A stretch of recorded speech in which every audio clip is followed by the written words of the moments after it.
Welcome dear rockers, ఎలా ఉన్నారు అందరూ?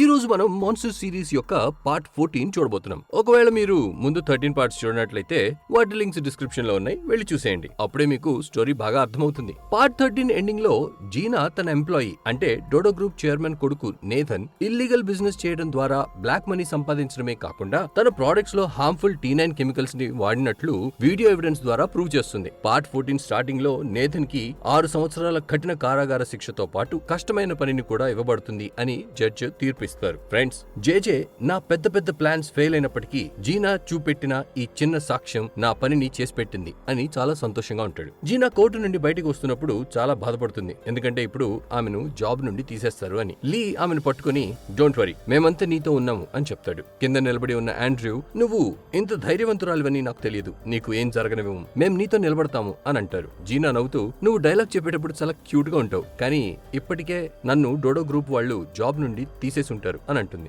ఆండ్రూ మరియు లీ, అలాంటిదేమీ జరగదని, నువ్వు నిజం వైపు నిలబడటం నీ తప్పు కాదు, దానికి నిన్ను మెచ్చుకోవాలి, ఎవరు నిన్ను జాబ్ నుండి తీసేరు, ఇదే ధైర్యంతో రేపు ఆఫీసుకి రా అని జీనాకి ధైర్యం చెప్తారు. అప్పుడే కెన్యా కూతురు చుట్కీ జీనాకు ఫోన్ చేసి అమ్మ కోలుకున్నారని, కోమా నుండి బయటికి వచ్చిందని చెప్తుంది. ఇది విని ముగ్గురు చాలా సంతోషించి హాస్పిటల్ కి వెళ్తారు. జీనాని చూసి కెన్యా చాలా ఎమోషనల్ అయ్యి, నువ్వు ఏదైతే చేసావో దానికి నేను నీకు ఎలా థ్యాంక్స్ చెప్పుకోవాలో తెలియట్లేదు, నువ్వు నిజంగా చాలా ధైర్యవంతురాలు అని అనగా, జీనా నేనేం చేయలేదు, నువ్వే నాకు ధైర్యాన్ని ఇచ్చావు అని కెన్యాతో అంటుంది. ఫ్రెండ్స్, జీనా చేసిన వీడియో రికార్డింగ్ తో నేథన్ ఉపయోగించిన T9 ఎంత ప్రమాదకరమో మరియు దాని ద్వారా ఎంత డబ్బు సంపాదించాడో చెప్పిన వీడియో అన్ని న్యూస్ ఛానల్స్ లో ప్రసారం అవుతూ ఉంటుంది. అంత పెద్ద కంపెనీ హార్మ్ఫుల్ కెమికల్స్ ని వాడిందని, దానివల్ల చాలా మంది చనిపోయారు అని ప్రజలు చర్చించుకుంటూ ఉంటారు. మరియు జేజే, నీల్, కిమ్మీ కూడా టీవీలో చూస్తూ నేథన్ అరెస్ట్ అయినందుకు సంతోషపడతారు. మరోవైపు చైర్మన్ కుటుంబం కూడా టీవీలో న్యూస్ చూస్తూ డోడో గ్రూప్ పేరు చెడిపోయిందని చైర్మన్ కంగారు పడతారు. సిండీ, అన్నయ్య చేసిన పనికి నేను ఎవరికి నా ముఖం చూపించలేకపోతున్నాను అని అంటుంది. కానీ చైర్మన్ వైఫ్ తన కొడుకుకి సపోర్ట్ చేస్తూ, పాపం 6 సంవత్సరాలు జైల్లో ఎలా ఉంటాడు, మనం తనకి శిక్షను ఎలాగైనా తగ్గించాలి అని అంటుంది. కానీ చైర్మన్ డైలమాలో ఉండిపోతారు మరియు అతను సైలెంట్ గా అక్కడి నుండి లేచి వెళ్తుండగా సడన్ గా కింద పడిపోతాడు. పాపం చైర్మన్ డిప్రెషన్ లోకి వెళ్ళినట్లు అనిపిస్తుంది. మరోవైపు నేథన్ ను జైలుకు తీసుకెళ్తున్నప్పుడు ప్రజలు అతనిపై గుడ్లు విసురుతారు. అప్పుడు అతను, మీకు డబ్బేగా కావాలి, నేను డబ్బు ఇస్తాను, గుడ్లు విసరడం ఆపేయండి అని అరుస్తాడు. నేథన్ లో ఇంకా మార్పు వచ్చినట్టు లేదు. జేజే మరియు లీ కారులో వెళ్తుండగా, జేజే ఇప్పుడు డోడో గ్రూప్ మన పేరుకి మారే టైం వచ్చిందని అనుకుంటా అని అంటాడు. దానికి లీ, మీ పేరు మీద డోడో గ్రూపా, మీరు ఏం చేయాలనుకుంటున్నారు అని అడుగుతాడు. దానికి జేజే, నీకు సీక్రెట్ చెప్పే టైం వచ్చిందని అంటుండగా, జేజే బాడీగార్డ్, సార్ మీరు తొందరపడుతున్నారు అంటాడు. కానీ జేజే, అయ్యో లేదు, లీ ఇప్పుడు మన కుటుంబ సభ్యుడయ్యాడు, ఈ నిజం లీకి చెప్పడం వల్ల ఏ ప్రాబ్లం ఉండదు అని అంటాడు. జేజే లీని తన సీక్రెట్ ఆఫీస్ కి తీసుకెళ్తాడు. అక్కడ చాలా మంది వర్క్ చేస్తూ ఉంటారు. వాళ్లలో కొంతమంది డోడో గ్రూప్ స్టాక్ మార్కెట్ ను డౌన్ చేయడంలో బిజీగా ఉంటారు. మరికొంతమంది డోడో గ్రూప్ గురించి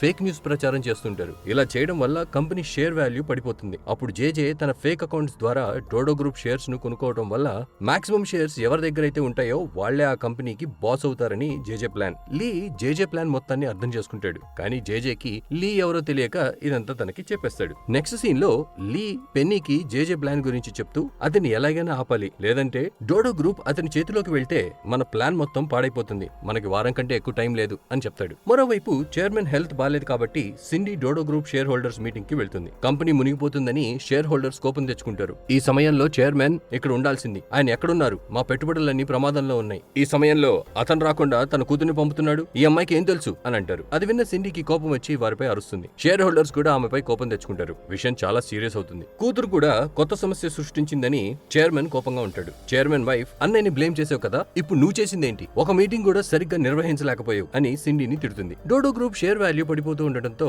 చైర్మన్, దీన్ని ఆపడానికి ఏదైనా మార్గం ఉందా అని అడగగా, మోజో, ఒకే ఒక మార్గం ఉంది సార్, డోడో గ్రూప్ చేసిన తప్పుకు మీరు అందరికీ క్షమాపణ చెప్పాలి మరియు మీ కొడుకు నేథన్ కి బెయిల్ రాదని ప్రజలకు మాట ఇవ్వాలి అంటాడు. దాంతో సిండీ కోపంగా, ఏం చెప్తున్నారు మీరు, మా నాన్న ఎవరి ముందు అలా క్షమాపణ చెప్తూ తలదించుకోలేడు అంటుంది. కానీ చైర్మన్, లేదు, డోడో గ్రూప్ ని కాపాడడానికి నేను ఏమైనా చేయగలను అని అంటాడు. చైర్మన్ ప్రెస్ మీట్ లో అందరి ముందుకు వచ్చి, నా కొడుకు నాకు తెలియకుండా ఇదంతా చేశాడు, డోడో గ్రూప్ తరఫున నేను మీ అందరికీ క్షమాపణలు చెప్తున్నాను, దయచేసి నన్ను క్షమించండి మరియు నా కొడుకు చేసిన పనికి పూర్తి శిక్షను ఎదుర్కొంటాడు, నేను అతనికి ఎట్టి పరిస్థితుల్లోనూ బెయిల్ ఇప్పించడానికి ప్రయత్నించను, ఇంకా T9 వల్ల క్యాన్సర్ వచ్చి చనిపోయిన వారందరికీ పూర్తి న్యాయం చేస్తాను మరియు చికిత్స ఖర్చు మొత్తం భరిస్తాను, నేను కూడా నా తరఫున మీ అందరికీ క్షమాపణలు చెప్తున్నాను అని తల వంచి అందరి ముందు క్షమాపణలు చెప్తాడు. టీవీలో ఈ ప్రెస్ మీట్ చూసి కెన్యా చుట్కీలు, మా పోరాటాలకు న్యాయం జరిగిందని, ఇప్పుడు T9 పూర్తిగా నిషేధించబడుతుందని చాలా సంతోషిస్తారు. జేజే, నీల్, కిమ్మీ, లీ మరియు పెన్నీ డిన్నర్ చేస్తున్నప్పుడు జేజే, నా లక్ష్యం నెరవేరినందుకు నేను చాలా సంతోషంగా ఉన్నాను, కానీ చైర్మన్ ఇలా అందరి ముందు క్షమాపణలు చెప్తారని నేను ఎప్పుడు అనుకోలేదని అంటాడు. మరియు అదే టైంలో కొరియా నుండి కొంతమంది విఐపీలు అక్కడికి వస్తారు. వారిలో ఒకరు డిఫెన్స్ ఇండస్ట్రీ యొక్క సీఈఓ, అతని పేరు విక్టర్. జరుగుతున్నది చూసి లీ మరియు పెన్నీ షాక్ అవుతారు, ఎందుకంటే వారి ద్వారా జేజే వేరే లెవెల్లో పెద్ద ప్లాన్ వేస్తున్నట్లు అనిపిస్తుంది. వాళ్ళందరూ మాట్లాడుకుంటున్న విషయాలన్నీ లీ వింటుండగా డోడో గ్రూప్ కొనడానికి ఈ వ్యక్తులు జేజేకి డబ్బు ఇస్తున్నారని, ఆ డబ్బులకి బదులుగా విక్టర్ చేసిన నేరాలను నీల్ సపోర్ట్ చేస్తున్నాడు అని తెలుస్తుంది. అంతేకాక నీల్ కొరియాలో జరగబోయే ఎలక్షన్ లో ప్రెసిడెంట్ గా గెలిస్తే వీళ్ళకి మంచి సపోర్ట్ ఉంటుందని, ఇలా ఒకరికొకరు సపోర్ట్ చేసుకుంటున్నారని తెలుస్తుంది. ఫ్రెండ్స్, నెక్స్ట్ జైల్లో ఉన్న నేతన్ ని చూపిస్తారు. నేతన్ అసిస్టెంట్ అతన్ని కలవడానికి వస్తాడు. అప్పుడు నేతన్ కోపంగా, నేను 6 సంవత్సరాలు ఈ జైల్లో ఉండిపోవడానికి రెడీగా లేను, ఏదో ఒకటి చేసి నన్ను ఇక్కడ నుండి బయటికి తీసుకెళ్ళండి, మరియు మీరు ఆ జీనాను ఫాలో చేయండి, ఆమె ఎక్కడికి వెళ్తుంది, ఏమి చేస్తుందో కనుక్కోండి, ఎందుకంటే జైలు నుండి విడుదలైన తర్వాత నేను చేయవలసిన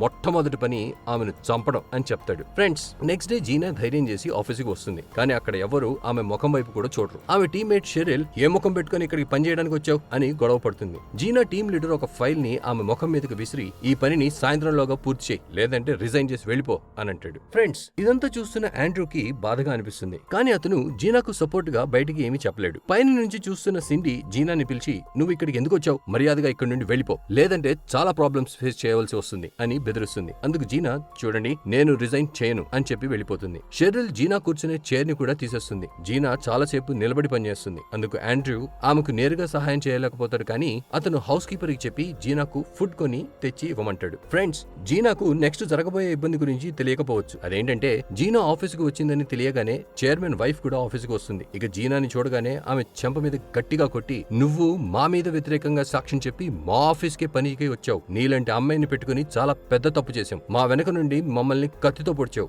వెంటనే నీ వస్తువులన్నీ తీసుకుని రిజైన్ చేసి ఇక్కడి నుండి వెళ్ళిపో అంటుంది. ఫ్రెండ్స్, లీ తనను తాను కంట్రోల్ చేసుకోలేక ఏదో చెప్పడానికి వెళ్తాడు, కానీ గ్రే అతన్ని ఆపుతాడు. జీనా కూడా ఏమీ మాట్లాడదు. చైర్మన్ వైఫ్ బాడీ గార్డ్స్ జీనాని ఈడ్చుకెళ్లి ఆఫీస్ నుండి బయటికి తోసేస్తారు. లీ తనని లేపి, సారీ, నేనే నిన్ను ఆఫీస్కి రమ్మని చెప్పాను, నా వల్ల నువ్వు ఇవన్నీ ఫేస్ చేయాల్సి వచ్చింది అంటాడు. కానీ జీనా, అలాంటిది ఏమీ లేదు, నేను ఇప్పుడు రిగ్రెట్ అవ్వను, నేను త్వరగా వేరే ఉద్యోగం వెతుక్కోవాలి, నేను మిమ్మల్ని వదిలి వెళ్తున్నానని బాధపడకండి అని చెప్పి అక్కడి నుండి వెళ్ళిపోతుంది. ఇదంతా చూసి ఆండ్రూ జేజేతో, మనం జీనాకి ఏదైనా హెల్ప్ చేయాలి, తను మనం అడగకుండానే నేదన్ కి ఆపోజిట్ గా ఎవిడెన్స్ ఇచ్చి హెల్ప్ చేసింది అని అనడంతో జేజే, నువ్వు ఇలాంటి వాళ్ళని అసలు పట్టించుకోకు, మన లక్ష్యమే మనకు ముఖ్యం అని అనగా ఆండ్రూకి కోపం వచ్చి జేజేతో, సరే, మీరు డోడో గ్రూప్ కి ఓనర్ అయితే నాకేంటి లాభం అని అంటాడు. జేజే, నేను డోడో గ్రూప్ లో మాక్సిమం 60% షేర్ ను మాత్రమే కొనుగోలు చేయగలను, మిగిలిన 40% షేర్స్ చైర్మన్ కుటుంబంతో మాత్రమే ఉంటాయి, కానీ నీ ద్వారా ఆ 40% షేర్ నుండి కొన్ని షేర్స్ నాకు వస్తాయి. ఎలా అంటే, నువ్వు చైర్మన్ కొడుకువి అని తెలుసుకున్నప్పుడు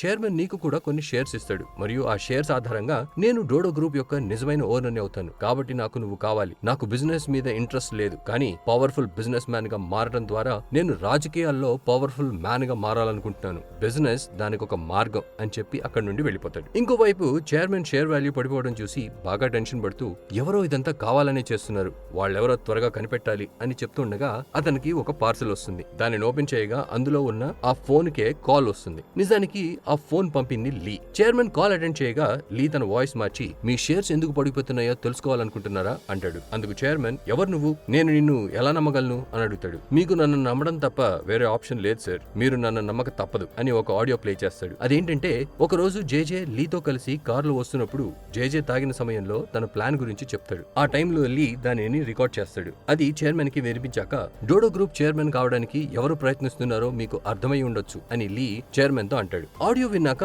ఇది ష్యూర్ గా జేజే వాయిసే, నిజంగా జేజే నాకు వ్యతిరేకంగా ఉన్నాడా లేదా ఎవరైనా నాతో జోక్ చేస్తున్నారా అని చైర్మన్ కన్ఫ్యూజ్ అయ్యి దాని గురించి తెలుసుకోమని తన మనుషులకి చెప్తాడు. వెంటనే, అవును, నా రెండో కొడుకు గురించి ఏదైనా తెలుసుకున్నారా అని అడుగుతాడు. ఇది విన్న చైర్మన్ వైఫ్ చాలా టెన్షన్ పడుతుంది. మోజో, మీ కొడుకు గురించి తెలుసుకోవడానికి నేను నా టీంలో బెస్ట్ ఏజెంట్ ని అమెరికాకి పంపాను, తను త్వరలోనే మంచి సమాచారం ఇస్తుంది అని చెప్తాడు. మరోవైపు చైర్మన్ వైఫ్ జేజేని కలిసి చైర్మన్ కొడుకు గురించి ఏమైనా తెలుసుకున్నారా అని అడుగుతుంది. జేజే ఏమీ తెలియనట్టే, నేను నేథన్ కేసులో బిజీగా ఉండటం వల్ల చైర్మన్ ఇంకో కొడుకుని వెతకడానికి టైం దొరకలేదు అంటాడు. అప్పుడు చైర్మన్ వైఫ్, మీరు ఏదో ఒకటి చేసి ఆ అబ్బాయి చైర్మన్ కంటపడకుండా చూడండి, లేకపోతే ఆయన ఆ అబ్బాయిని నా కొడుకు స్థానంలో కూర్చోబెడతాడు అని చెప్పి వెళ్ళిపోతుంది. తరువాత జేజే ఆండ్రూతో, మీ నాన్న నిన్ను వెతుకుతున్నాడు, నిన్ను అతని దగ్గరికి తీసుకెళ్లే ఛాన్స్ ఇదేనని చెప్తాడు. మరోవైపు మోజో రాషిని చైర్మన్ కొడుకు ఆచూకీని కనిపెట్టమని అమెరికాకు పంపిస్తాడు కదా. సో రాషి అక్కడికి వెళ్లి ఆండ్రూ కాలేజీకి చెందిన ఒక అమ్మాయిని కలుస్తుంది. ఆండ్రూ గురించి మీకేమైనా తెలుసా అని అడుగుతుంది. దానికి ఆమె అతను చాలా అందంగా ఉండేవాడని, ఎవరితోనూ ఎక్కువగా మాట్లాడేవాడు కాదని చెప్తుంది. అయితే అతని గురించి ఖచ్చితంగా ఇయర్ బుక్ లో ఉంటుందని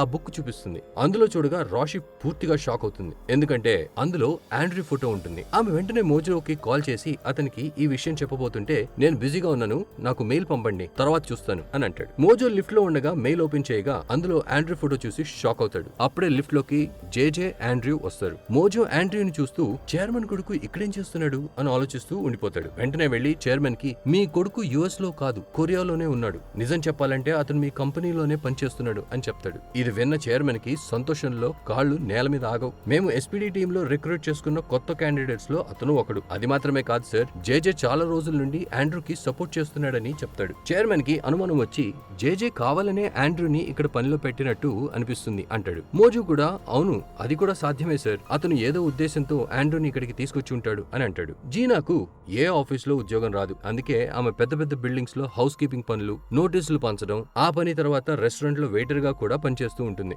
జీనా పనిచేస్తున్న ఆ రెస్టారెంట్ కే లీ వెళ్తాడు. జీనాను చూసి ఒక్కసారిగా షాక్ అవుతాడు. లీ ఇక్కడ తన కస్టమర్ కాబట్టి ఆమె పెద్దగా ఏమీ చేయలేకపోతుంది. లీ ఆమెను, నువ్వు తిన్నావా అని అడగగా ఆమె, లేదు, నేను పని అయ్యాక ఇంటికి వెళ్లి తింటాను అంటుంది. సరే, నేను నీకు తినిపిస్తాను అని లీ అనగా జీనా, అరే ఓనర్ చూస్తుంది, అలా చేయకు అంటుంది. అప్పుడు లీ జీనా బాస్ వైపు చూస్తాడు. ఆ క్షణంలో ఆమె బయటికి వెళ్తుంది. అప్పుడు త్వరగా తిను అని లీ తినిపిస్తుండగా జీనా, అరే నాకు ఇంత చిన్న ముక్క ఎందుకు ఇస్తున్నావు అని అంటుంది. లీ కూడా నవ్వుతూ ఆమెకి ఒక పెద్ద ముక్క తినిపిస్తాడు. తర్వాత లీ జీనాని, నువ్వు ఇంటికి వెళ్తున్నావా అని అడగగా ఆమె, లేదు, నాకు ఇంకొక ఉద్యోగం ఉంది, అక్కడ నేను డ్రైవర్ గా వెళ్ళాలి అని చెప్తుండగా మరొక కస్టమర్ ఆ టేబుల్ వైపుకి పిలిచినప్పుడు ఆమె అక్కడికి వెళ్తుంది. లీ ఆమె పరిస్థితిని చూసి చాలా బాధపడతాడు. లీ జీనాను కార్ నడపడానికి హైర్ చేసుకుంటాడు. అప్పుడు జీనా, ఎవరైనా తాగి ఉంటే నన్ను డ్రైవర్ గా హైర్ చేసుకుంటారు, మరి నువ్వెందుకు ఇప్పుడు నన్ను హైర్ చేస్తున్నావు అని అంటుంది. అప్పుడు లీ, నిన్ను డ్రైవర్ గా నేను హైర్ చేసుకున్నా, కానీ ఈ రోజు నువ్వు నా డ్రైవర్ కాదు, నేను నీ డ్రైవర్ గా ఉంటాను అని అంటాడు. జీనా రోజంతా రకరకాల పనులు చేసి అలసిపోయి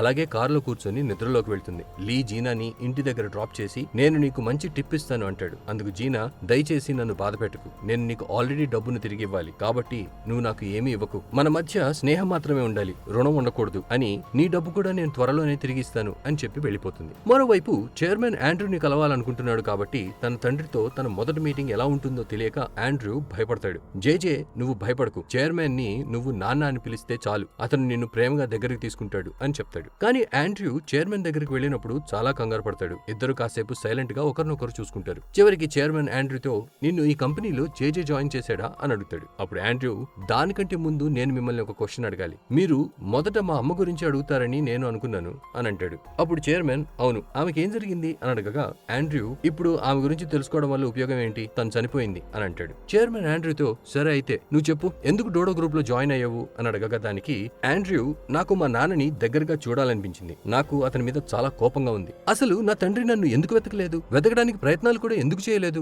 నేను ఏం తప్పు చేశానని నన్ను నాన్న లేకుండా పెరిగేలా చేశారు, అందుకే నేను డోడో గ్రూప్ లో జాయిన్ అయ్యాను, కానీ ఇప్పుడు మీరు నన్ను ఎందుకు పిలిచారో చెప్పండి అని అంటాడు. దానికి చైర్మన్, నేను కూడా నిన్ను చూడాలనుకున్నాను అని చెప్పి లేచి వెళ్లిపోయేటప్పుడు ఆండ్రూ, నేను మిమ్మల్ని నాన్న అని పిలవచ్చా అని అడుగుతాడు. అది విన్న చైర్మన్ చాలా ఎమోషనల్ అయ్యి ఆండ్రూని హగ్ చేసుకుంటాడు. నెక్స్ట్ సీన్ లో చైర్మన్ మరియు ఆండ్రూ హాయిగా కూర్చొని భోజనం చేస్తున్నప్పుడు చైర్మన్ ఆండ్రూతో, ఇక నువ్వు డోడో గ్రూప్ లో ఎంప్లాయీ గా పనిచేయాల్సిన అవసరం లేదని అంటాడు. కానీ ఆండ్రూ మాత్రం, నేను ఎస్పీడీలో మాత్రమే పనిచేయాలనుకుంటున్నాను అని చెప్తాడు. అప్పుడే చైర్మన్ కి పార్సల్ వచ్చిన అదే ఫోన్ కి కాల్ వస్తుంది. లీ వాయిస్ చేంజర్ ద్వారా, నా దగ్గర ఇంకా ఎవిడెన్సెస్ ఉన్నాయి, నేను మీకు అవి చూపించాలనుకుంటున్నాను, కానీ నేను చెప్పిన ప్లేస్ కి మీరు ఒంటరిగా రావాలి అని చెప్తాడు. చైర్మన్ కి ఇది నమ్మాలా వద్దా అని అర్థం కాదు, కానీ అతనికి వేరే దారి లేక ఒప్పుకుంటాడు. తర్వాత మోజో, సార్ మిమ్మల్ని సీక్రెట్ గా ఫాలో అవ్వమంటారా అని అడుగుతాడు. చైర్మన్, వద్దు, నేనే ఒంటరిగా వెళ్తాను అని చెప్పి లీ చెప్పిన చర్చికి వెళ్తుండగా ఆండ్రూ కూడా చైర్మన్ కి తెలియకుండా తన కార్ ని ఫాలో అవుతూ వెళ్తాడు. చైర్మన్ చర్చ్ లోపలికి వెళ్ళగా అక్కడ చాలా ఫోటోలు డిస్ప్లే అవుతుంటాయి. అందులో కొరియాకు చెందిన ముగ్గురు పెద్ద విఐపీల సహాయంతో జేజే డోడో గ్రూప్ ని ఎలా కొనాలనుకుంటున్నాడు మరియు సీక్రెట్ ఆఫీస్ ఏర్పాటు చేయడం ద్వారా డోడో గ్రూప్ పతనంలో ఎలా జేజే ప్రయత్నిస్తున్నాడు అనే చాలా రకాల ఎవిడెన్సెస్ ప్లే అవుతూ ఉంటాయి. ఆ ఫొటోస్ జేజే అసలు ఉద్దేశాన్ని స్పష్టంగా తెలియజేస్తాయి. ఇదంతా చూశాక చైర్మన్ పూర్తిగా షాక్ అయ్యి, అసలు నువ్వు ఎవరు, నీకు ఏం కావాలి, ఇదంతా ఎందుకు చేస్తున్నావు అని అడుగుతాడు. దానికి లీ, మీరు నా గురించి తెలుసుకుని ఏం చేస్తారు, మీకు వ్యతిరేకంగా ఎవరు పని చేస్తున్నారో మీకు అర్థమవుతుందా లేదా అని అంటాడు. అప్పుడు చైర్మన్, నేను నువ్వు చెప్పినట్టుగానే ఒంటరిగా ఇక్కడికి వచ్చాను, నా ముందుకు వచ్చి మాట్లాడడానికి ఎందుకు భయపడుతున్నావు, నాకు ఇంత హెల్ప్ చేయాలని ఎవరు ఆలోచిస్తున్నారో నేను కూడా చూడాలనుకుంటున్నాను అని అనడంతో లీ కూడా వాయిస్ చేంజర్ తో మాట్లాడుతున్న కాల్ ని కట్ చేసి చైర్మన్ ముందుకు వచ్చి నా పేరు ఛాంగ్, నేను మీ కంపెనీలో ఎంప్లాయీ అని చెప్తాడు. ఫ్రెండ్స్, ఇక్కడ కన్ఫ్యూజ్ అవ్వద్దు. లీనే ఛాంగ్ అని మీ అందరికి తెలుసు కదా. అతను డోడో గ్రూప్ లో తన పేరు మార్చుకున్నాడు. అదే టైంలో బయట ఆండ్రూ కూడా వస్తాడు. ఇంతటితో పార్ట్ 14 ఎండ్ అవుతుంది. సో ఫ్రెండ్స్, ఇంత ఇంట్రెస్టింగ్ గా నెక్స్ట్ పార్ట్స్ కూడా చూడాలనుకుంటే ఈ వీడియోని లైక్ చేసి మీ ఫ్రెండ్స్ అండ్ ఫ్యామిలీతో షేర్ చేయండి. And finally, thanks for watching.